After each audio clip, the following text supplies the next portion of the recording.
Hi.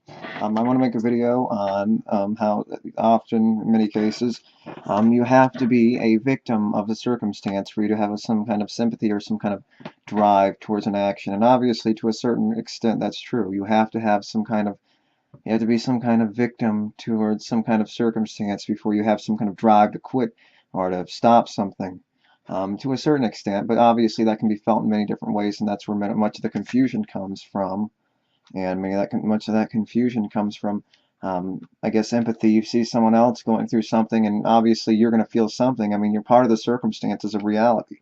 And something happening to someone else, you have feelings, and your feelings can be felt from any number of people, through any number of people. There's any number of mediums that you can feel your pain through, or any kind of suppression from. And that's how, in many cases, you're a victim of almost any circumstance. We're all victims of the circumstance of existence, and since everything is happening and everything has an effect on everything, and to a certain extent we're all just in this interaction, everything is going to have an effect on this, and that's where the language gets confusing. We're obviously victims of all these things because everyone else is a victim. We exist. We see someone else being a victim. We see something else happening to something else, even if it's not a living thing.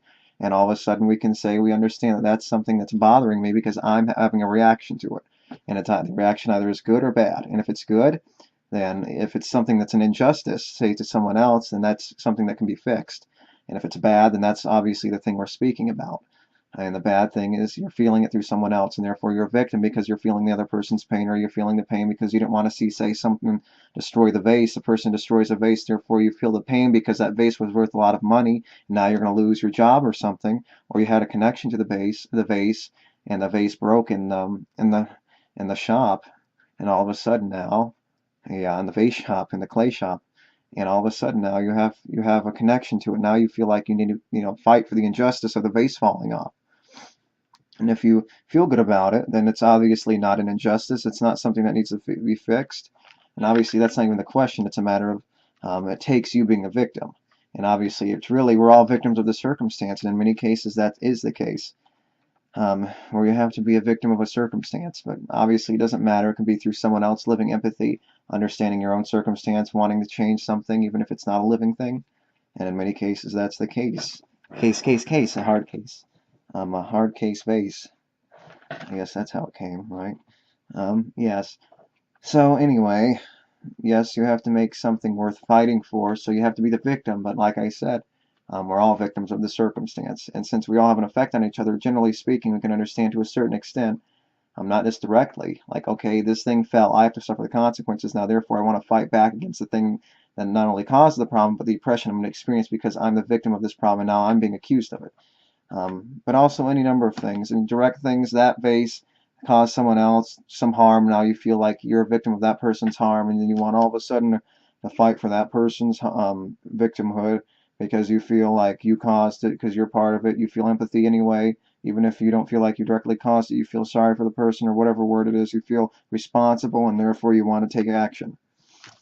And that's obviously a good thing. That's responsibility, and I think responsibility is a better word than say something like empathy, because the responsibility comes down to not just necessarily a moral judgment, but an obligation that you have to existence and making things better for other people existing in this reality, in this world, where we all have an effect on each other, a closed environment where we're all affecting, and even if not, as long as there's another human being or another living creature out there, even if it's 500 light years away, you're still having an effect by doing what you're doing on here, because the vibrations are felt throughout the universe, throughout reality, regardless of how far away you are, how small or minor they are, how insignificant you may seem and think they may seem. They're still significant to a certain extent. And like I've mentioned before, every little moment in time has a significance because all these things are caused by something else. It minimizes the significance of one thing because each individual moment, the feelings, whatever it may be, has its significance. Because those things, even if not significant in and of themselves, will cause something else significant, meaning that every moment in existence, time, ephemeral movement forward, that we call a movement anywhere, after things have happened, because things have happened and we're moving beyond those things in reaction to those things, reaction to reaction. We're moving beyond those things, and those things have just as much of a meaning than the things that we're moving um, forward into. That means, say, more, say, because they have more of a value judgment on existence. So regardless, they have just as much meaning because they're caused by something else, and that really trivializes to a certain extent.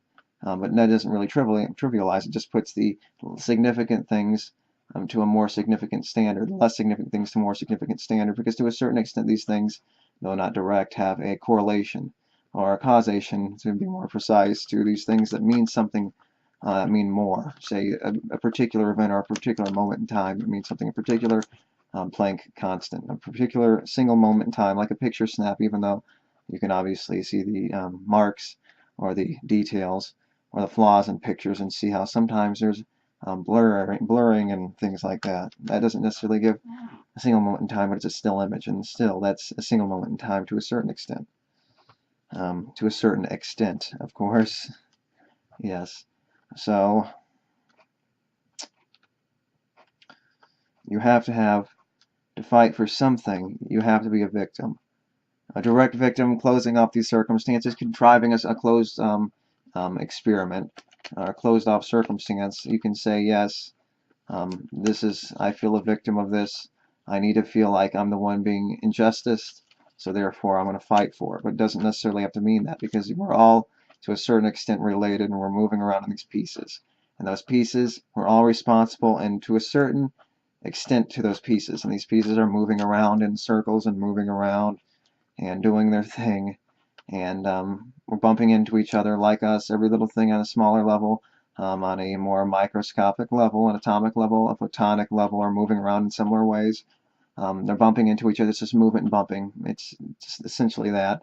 And inside little boundaries, inside little things, just bumping and making up bigger forms and bumping into different things. And that's essentially what's happening, mostly. And yeah, so if you're being at all honest with yourself, yes, you have to be a victim to some extent, but we're all victims to all circumstances. And we're going to fight to a certain extent, at least even if we don't have the most amount of passion or vindication fighting for something. We're fighting for something because we're a victim of a circumstance to a certain extent, because we're victims of circumstance, which is life. And since the circumstance can't be blamed, we're the victims of the circumstance. And in every circumstance, we're the victims of that circumstance. And everything's interacting, therefore all these interactions are causing circumstances that we're victims of. So regardless of that, we're victims of every single circumstance that happens to us.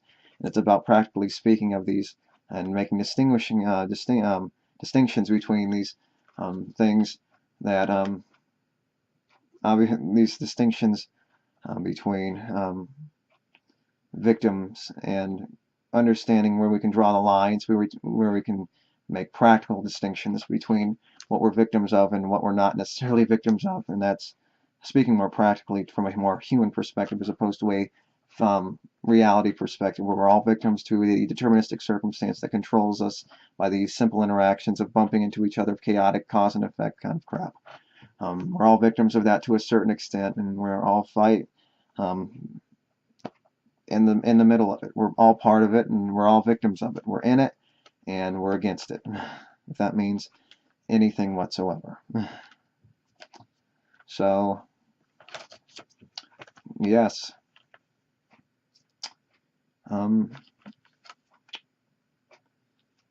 So, yes, to a certain extent, that's the case, but it almost makes it null and void, because we're all victims to a certain extent to the circumstance. And let's say you close it off like I've mentioned with cause and effect, and closing off, there's an initial cause in this particular circumstance, but the thing that caused that was obviously this or that and the other thing. And there's all sorts of different little things and constants in little interactions that happen that cause one thing to interact, even, just speaking practically from a human, psychological, practical perspective, and describing things using words and making it mutually understood between people.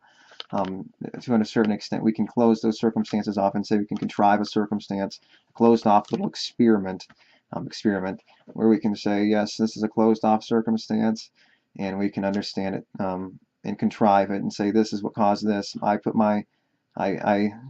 slap my leg, and it causes the skin to turn red, and I can say that's what caused. The initial cause is me, my hand. This is the thing that caused it. This is the thing that caused my leg, my hand. I hit it. I move my hand. It causes a vibration, and it causes a force feedback mechanism, causing bruising in my leg or whatever it may be, and that's essentially the idea. But obviously there's something else that caused my hand to move, and since you can't really say every single circumstance, the circumstance describes itself by its very action of movement.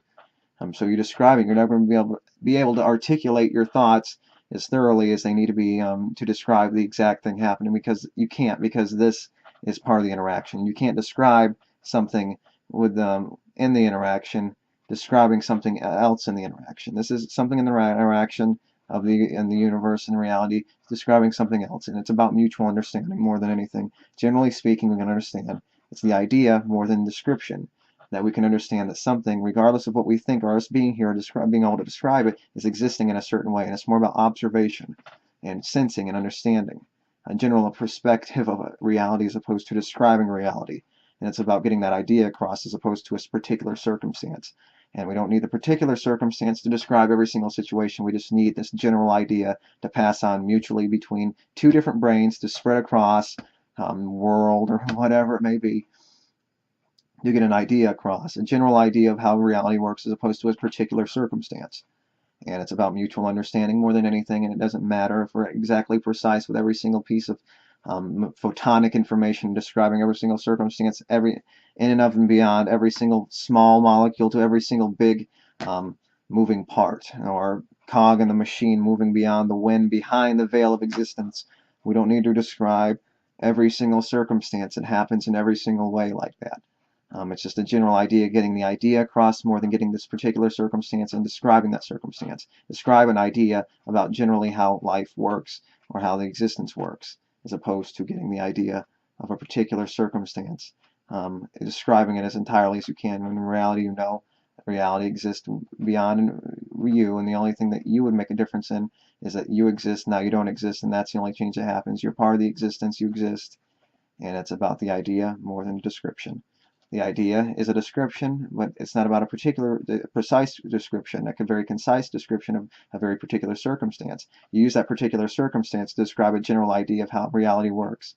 And you can say, generally speaking, as long as I get this general idea and spread the message, that message means something more to the idea of making this sentient being understand reality, not necessarily confusing it, and also making the best for the sentient being as opposed to confusing it and making it seem like there's nothing, there's all subjective reality, when in reality it's just an inability to describe every single circumstance. It exists to a certain degree, and we can only do so much to describe it. That's why the idea matters more than a particular description of a very particular event, other than using that as a form of spreading an idea that you can speak generally, more generally of, and how exactly reality works. These pieces bump together, and this is what they do. There's photons, and that's generally all you need to know to a certain extent. You don't need to know how every single photon's working. You just need to know that they bounce against each other, generally speaking, getting the idea across, and that's all you need to know. To a certain extent, more on and so on and so forth, and describing particular circumstances of reality and how they do their thing, generally speaking. Unless you want to do a particular circumstance, you only need to know so much to get a particular idea, because your expectations are not as precise as what you want to find out. So you want to find out what the thing that you're trying to achieve is not necessarily to find out to the extent that you're trying to find out.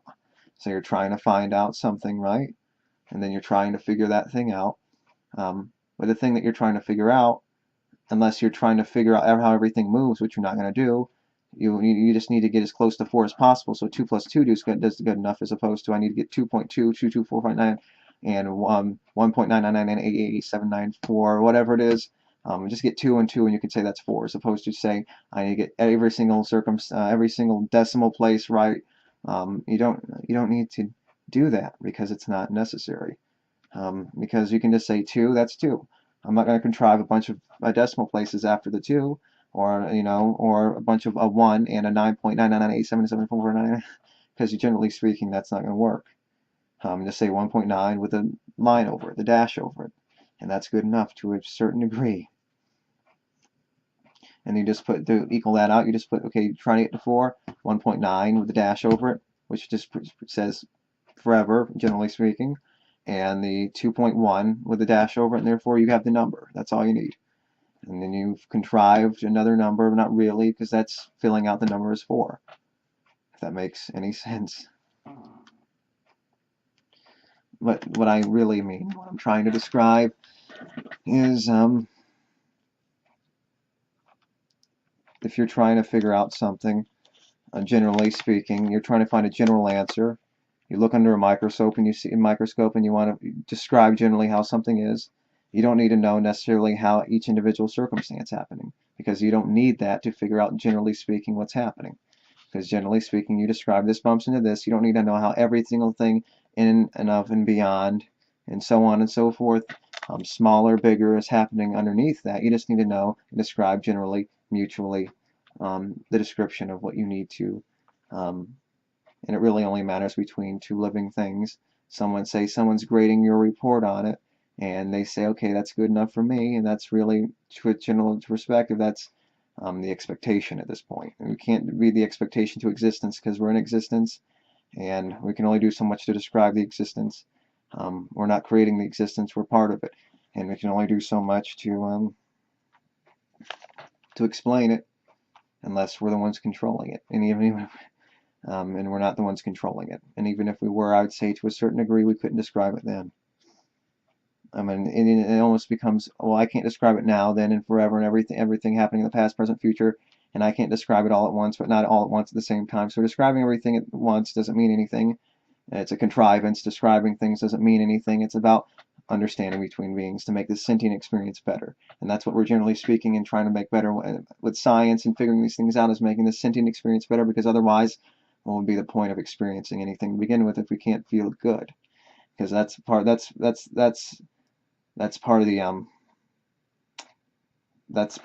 mask that we're playing through. That's part of the covering that we're looking at through science, is making this sentient experience better. And not only that, but figuring things out in the universe based on that sentient experience, and using that hard science about reality beyond the sentient experience and the human feeling, the feeling thing, and using the hard science to figure out things for, say, the sentient being, and making life better for us. There's almost, in a way, two different distinctions, distinct sciences, and distinct and philosophies, in a way. And the sentient being and the hard science, the science and the philosophy. The living thing is the philosophy and the value, thing that you can't touch based on the sentience, and the hard science exists outside of us and in us. But the value, something that you can't necessarily put your hands on, is described with philosophy, and described with things like value and the sentient experience. So two distinct things. The sentience and the value is the thing described by philosophy, and the expectations and what we expect to be outside of reality. Speculation exists not only in science, but there's a mingling with philosophy and science to a certain degree, and overlap. And there's also hard science that can describe the particular circumstances, and not only circumstances, particular facts of reality beyond ourselves. So yes, speculation, all the hard science exists outside of ourselves, and the value and the intangible things that have to do with the sentient experience exist in philosophy. And to a certain extent, philosophy can go into hard science. And hard science describes the sentient being. So the hard science describes us because that's what we're made up of. But the value exists inside of us, or like some of our value and speculation can be described in philosophy, describing the hard science and the existence beyond ourselves, because a mutual relationship kind of thing right there that's happening and occurring. So it means something to a certain degree, but they're two, generally speaking, different sciences dealing with the value and the hard facts of existence. And they're intermingling between our experiences and so on. So I digress off of that topic. I went off topic for a while, but yes, it takes you being a victim to make something worth fighting for, if you're being honest with yourself. We're all victims, generally speaking, to a certain circumstance, unless you close off the circumstance itself. And I would say that it means something. But fighting, something worth fighting against, an injustice, or something along those lines, means something. So yes, to a certain extent, but like I said, it makes it null and void to a certain extent, especially when we're all victims of this life circumstance and we're all messing with each other, but not us. no me, I, but the circumstances of existence. Mm-hmm. Yeah. Yes, yes, yes, yes. Yeah, yes. Okay. And it's more about the idea than it is the description, because we can only do so much to describe reality beyond us. And generally speaking, between two brains, the sentience, the value and understanding, and the existence outside of us, because we can only do so much to evaluate the hard science. We can do everything to evaluate the value. Hard science and everything moving in its particular way can be described in philosophy to a certain extent, but it's the hard value that we can perfectly describe. And the value statements, maybe not exactly, but we can describe those and objectively know those for a fact. And we can objectively know the hard facts, of course, because those are the hard facts. But describing every single circumstance of the hard facts moving back and forth, we can only do so much of, and we can describe more accurately the value of a particular circumstance than we can of describing every single circumstance happening in reality, because um, it's not as hard outlined as, say, something like the hard facts. But value exists as a fact in and of itself, and it's something we can more precisely describe.